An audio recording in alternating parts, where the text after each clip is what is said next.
Hey everyone, welcome to another awesome episode of RAMblers. As promised in last week's episode, we're attempting to keep each week varied in content. We don't want you to feel like we're getting lazy and stagnant. Speaking of lazy and stagnant, you're also going to notice it's just me this week. Zach has apparently overslept his alarm. This week, we're going to talk about Captain America. We're going to talk a little bit about his history, and we're going to try to figure out something that just bugs me a great deal. You see, as a soldier, I need to know. I have a burning need to know who the hell did Captain America belong to. Now, before we kick it into gear, I want you to be sure to check out any of our links around here somewhere. It's a Patreon link. There you can click on it. You can join, become an exclusive member of our community. That's where you could support Valley Studios Gaming. And, of course, that's going to give you extra access to early content and that sort of stuff.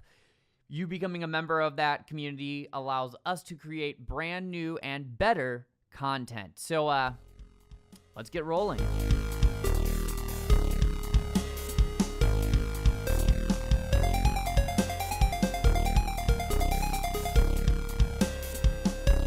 Captain America, an idol of the American way. He's strong, handsome, looks a lot like Chris Evans. But he wasn't always that way. In fact, at one time, Cap was better known as Steve Rogers. He was a poor orphan boy born on the wrong side of the tracks. Well, I was born on the wrong side of the tracks. What a great description, Marvel. It sounds like Mike Cook wrote it. Anyways, he was a smaller physique, shorter, gangly kind of guy. Rogers enlisted in the Army during World War II, not because he was looking for college tuition or he was trying to impress a woman, although being a man in uniform really isn't a bad way to impress a woman. Nope, he simply did it because he thought it was the right thing to do. However, due to that small Aaron Barogan-like stature, he was rejected. I was not, I got a waiver. Which does make me wonder in a time, though, where they were using a draft to bring people in. How friggin' small do you actually have to be to get rejected? Sorry, son. Look, just give me a chance. Once he was rejected, Elon Musk, Abraham Erskine, saw potential in Rogers and recruited him to be part of the super secret squirrel mission. It was, what do they call it? Project Rebirth, I believe. During Project Rebirth, Rogers is injected with specialized serums and gets exposure to a unique sort of radiation, which makes Rogers the world's first fully developed super soldier. Now, Erskine was a German scientist, Jewish German scientist, but what is it with this time period and German scientists having these weird, nefarious acts they do? I mean, creating the captain or not, that aside, he's injecting a small man with strange serums and then contaminating him with radiation. Eesh. Anyways, after going through these, Rogers is now a tall and muscular, definitely like me, man who also possesses amazing strength and agility. However, he does, with all that in mind, he does just stand there and watch Erskine get shot by a Nazi spy. Way to go, Cap. Anyways, America quickly grabs up this impressive young super soldier and decides what's better than taking a more than human and sending him to the front lines where he can destroy an entire battlefield. Well, obviously putting him in a costume and making him an American icon. Who's strong and brave here to save the American way? Not all of us can storm a beach or drive a tank, but there's still a way all of us can fight. Who vows to fight like the man for what's right night and day? Series E defense bonds. Each one you buy is a bullet in the barrel of your best guy's gun. Who will campaign door to door for America? And this is what they do for a bit. Eventually, the captain does get to go on secret missions while pretending to be this bumbling fool known as Private Steve Rogers, stationed at Camp Lehigh, New Jersey. Now, as far as I could tell, Fort Lehigh, otherwise known as Fort Bix sometimes, is based loosely on Fort Dix, New Jersey. Fort Dix served at the same time periods as Fort Lehigh, and it's just about in the exact same location. So this is where we're going to get into the meat of today's story. Because as a soldier, it bothers me we don't know which command Captain America fell under. It's true he did secret missions. But in order for an asset to move around through enemy territories and be given information that only a soldier or a high-ranking officer most likely would actually have, they have to have some form of command above them. The orders have to come from somewhere. And Rogers rarely goes off on some kind of whim because he fights for America. Now, I fully-heartedly believe Captain America belongs to the 1st United States Army. You have to understand, at the time of World War II, there was something like 15 major commands in field armies, right? So 1st Army through 15th Army. I know. The military was very creative with their naming mechanisms. These commands would be responsible for many of the campaigns that took place in the offensives that America was a part of during World War II.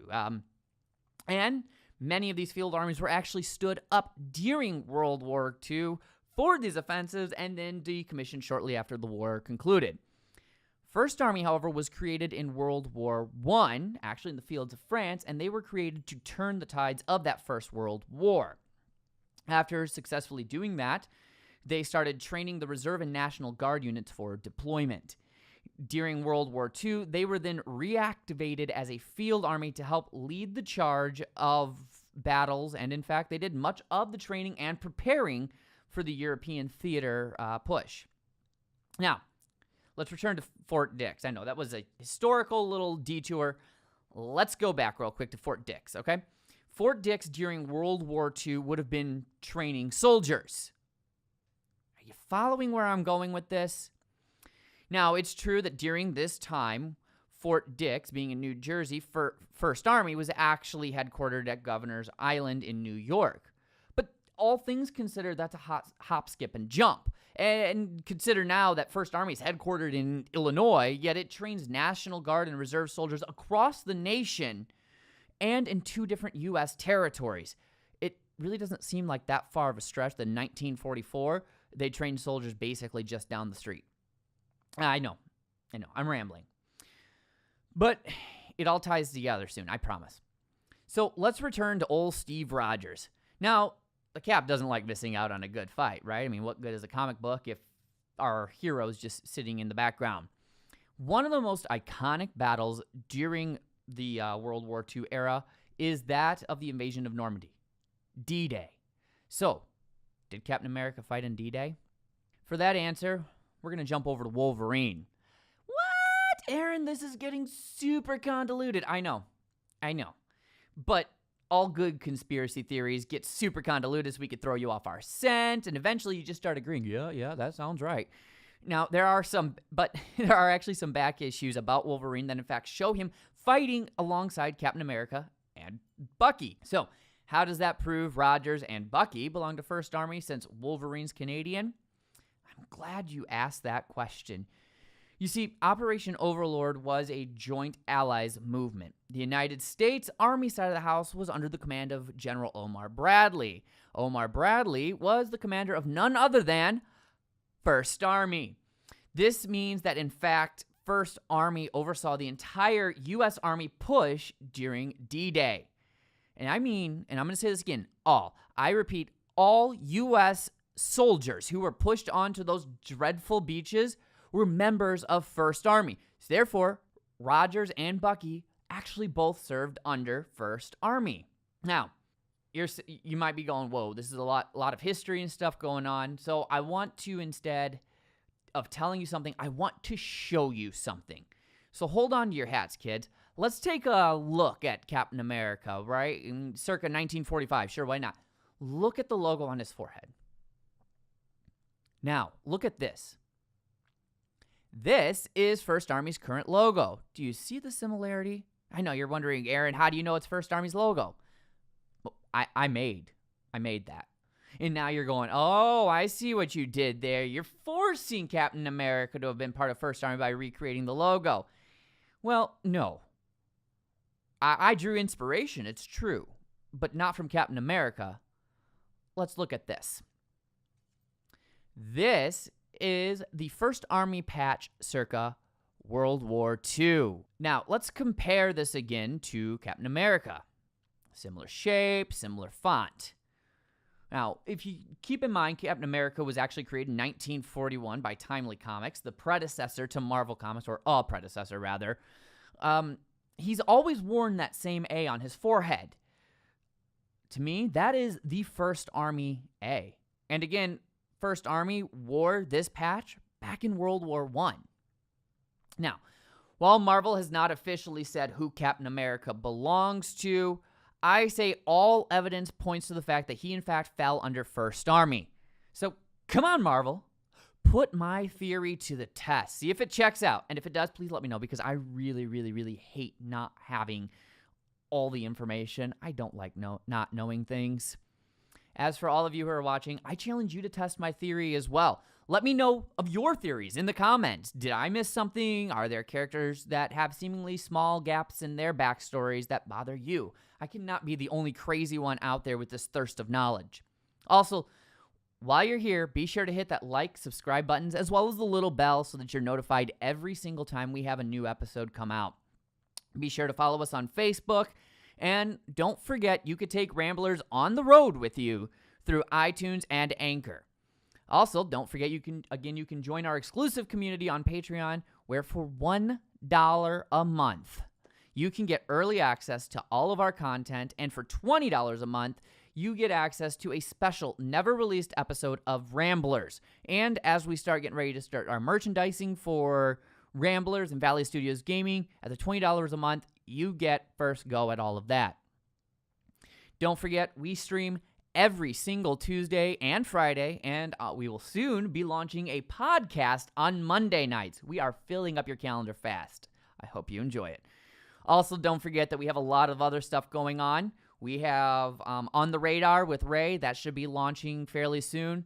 And I know Mike Cook is working very, very hard on Chucky Chicken. All of those things will be able to be found on Valley Studios' page. So, a lot going on. But the truth of it is we have it all going on because of you guys and your continued support. So, thank you so much. We love you. And we will see you again very, very soon. Now, it is time for me to put on my coat, where I, too, will proudly wear that First Army A that Captain America has on his forehead. We'll see you later.